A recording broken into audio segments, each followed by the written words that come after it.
Monster Hunter Wilds Title Update 1 is here, and after a full play session, I want to talk about how amazing it is. First up, we have to talk about the Grand Hub. This place is absolutely massive with plenty of things to do. I was incredibly happy to see arm wrestling make a return, as that was always such a fun minigame in Monster Hunter World. But the moment I saw the barrel rolling, I was hooked. You get 10 or so tickets to play this minigame, and based on how many points you get, you'll get a grade of A, B, or C. And depending on that grade, you'll get some form of decent or pretty good items upon completing that run. I was so hyped when the barrel went right down the middle, hitting every pin in its path and hitting the main pin at the bottom of the field, racking up a few hundred points, which would then have me rooting for the next barrel, only for it to either explode immediately or go all the way off to the right or left and get like 12 points total, which truly captured the feeling of trying to bowl. As for other things around the Grand Hub, I was happy to see a bunch of NPCs walking around to make the place feel a little bit more alive. Of course, we still have the tent for changing equipment, and both speaking to Alma for quests and Nata for material retrieval. Gemma, of course, ready for our next smithy forging requests. And I was happy to see a new cinematic for the forging within the Grand Hub.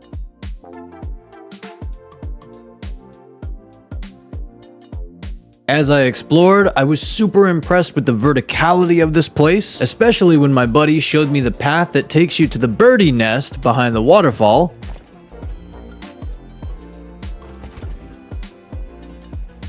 The Astera nostalgia of this absolutely gorgeous village is seriously hitting.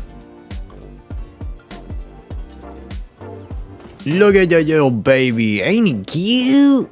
I do also have to mention the quest board and quest counter, allowing for normal quests and now arena quests that have timers on them. And much like the barrel rolling, if you get a certain time, you'll get a grade for completion, which was cool. And now I wasn't too sure about the set loadouts, but my other buddy and I were able to make it work against the Froggy Boy Chotacabra. All of these additions were really nice to see, and that wasn't even the end. As it turns to night, periodically you can catch a live performance from the Diva as you sit at one of the various tables. The performance itself was awesome, and it does give you a stat boost too, which was really cool. The next really big addition I was happy to see was the Cafe Lot, a place to use meal vouchers, and depending on which ones you had, you could get specific meals from the different main areas from around the game. The new cinematic of the Palicos sprinting to deliver the food was cool to see, and of course the food itself always looks fantastic.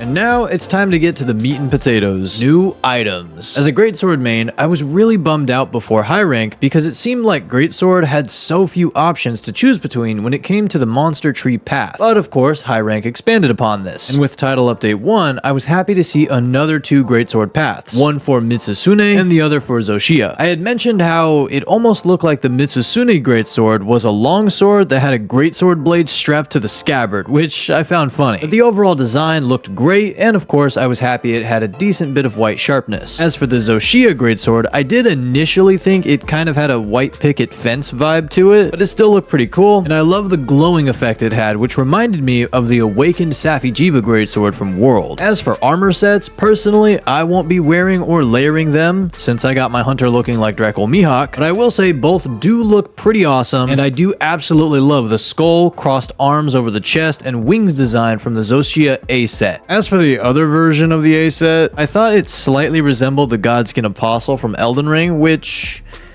was traumatizing. As for the Mizutsune set, I love the design of both, and with all 4 of these, I've already seen tons of awesome looking layered designs. So now only a month and some change after Wilds has released, I'm so happy to see a full title update with another one on the way this summer. And with all of that covered, let's talk about the monsters. I didn't play much of Rise, but I logged just about 60 hours and got to fight Mizutsune a handful of times. So seeing its return in Wilds was a treat for sure. But I don't know if Mizutsune has been bench pressing 4 plates or something since Rise, but here in Wilds, it seems to be far more ferocious than I ever remember it being. And honestly, I love that. Shut!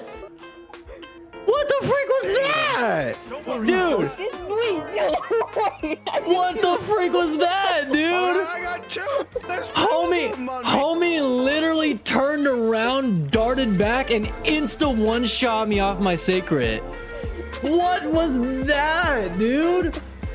I ain't never seen no move like that. But then again, this was a tempered Mizutsune, so it was well within the realm of possibility. As for Zoh Shia, personally, I loved the fight in the base campaign, and I was bummed when we couldn't fight it again. The fight itself was so exhilarating, and the music playing during the fight was fantastic. So being able to return to that fight with this title update felt amazing. Going from a low rank version of this fight all the way up to an 8-star HR 50 plus gave the feeling of this really is the big bad, at least for now. And now the fact that Zoh Shia is basically a combination of a Safi Jiva mixed with a Fatalis and Alatreon is absolutely terrifying, all while also being awesome at the exact same time. Seeing this thing do its reared back fire breath at the floor move gave me chills, as I remembered all the times Fatalis one-shot me with that exact move in Monster Hunter World, then hitting me with the charged up fireballs, another Fatalis special, and the same with its snake-like slither towards you. I can only imagine what an arch-tempered MR 150 version of this fight would look like. And actually,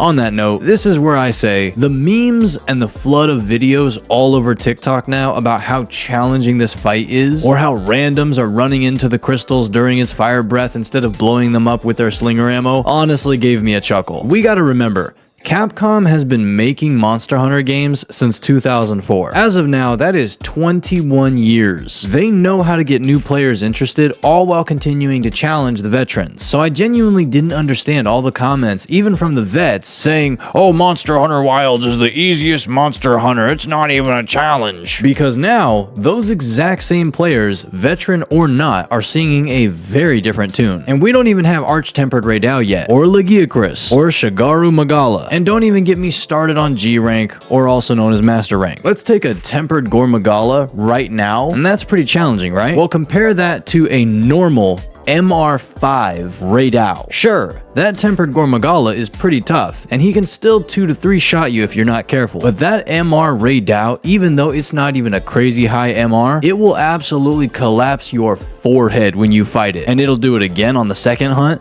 and the third hunt, and the fourth, until you start getting MR armor and weapons. And see, that's the thing, the Monster Hunter community knows that. So I'm honestly kind of disappointed by the vets, primarily, who are claiming that this game is so easy and Capcom fumbled. We are literally in the very beginning. We know how this goes. Please do better.